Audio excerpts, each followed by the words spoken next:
দেশকে ভালোবাসলে কেউ পালিয়ে যায় না। গণ-অভ্যুত্থানের মুখে পতন হওয়া ফ্যাসিস্ট সরকারকে নিয়ে এমনই তীক্ষ্ণ মন্তব্য ছুড়ে দিয়েছেন জামায়াত ইসলামীর আমির ডক্টর শফিকুর রহমান। গতকাল সোমবার জাতীয় প্রেস ক্লাবে মাওলানা আব্দুস সুবহান ফাউন্ডেশন আয়োজিত একটি বইয়ের মোড়ক উন্মোচন অনুষ্ঠানে প্রধান অতিথির বক্তব্যে তিনি একথা বলেন।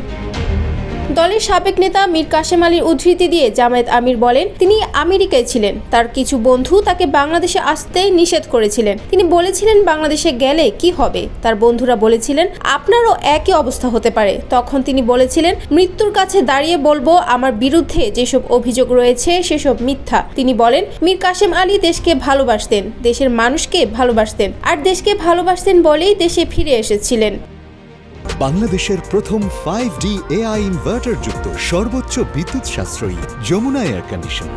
শফিকুর রহমান বলেন, একটা মানবিক বাংলাদেশ গড়ার জন্য দলমতের ঊর্ধ্বে উঠে জাতির স্বার্থে জাতীয় ব্যাপারে ঐক্যবদ্ধ হলে এই জাতি বিজয়ী হবে। মাওলানা আব্দুস সুবহানের ব্যক্তিত্ব দল মত নির্বিশেষে সবাইকে মুগ্ধ করত বলে মন্তব্য করেন তিনি আরো বলেন, আওয়ামী লীগ সরকারের জুলুমের শিকার হয়ে কন্ডেম সেলে মৃত্যু অপেক্ষায় থেকেও মাওলানা আব্দুস সুবহান কখনো ভয় পাননি।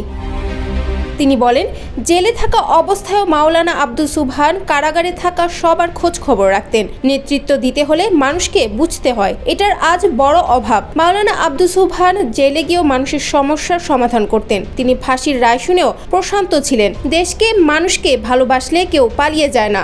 জামায়াত নেতারা তা প্রমাণ করেছেন।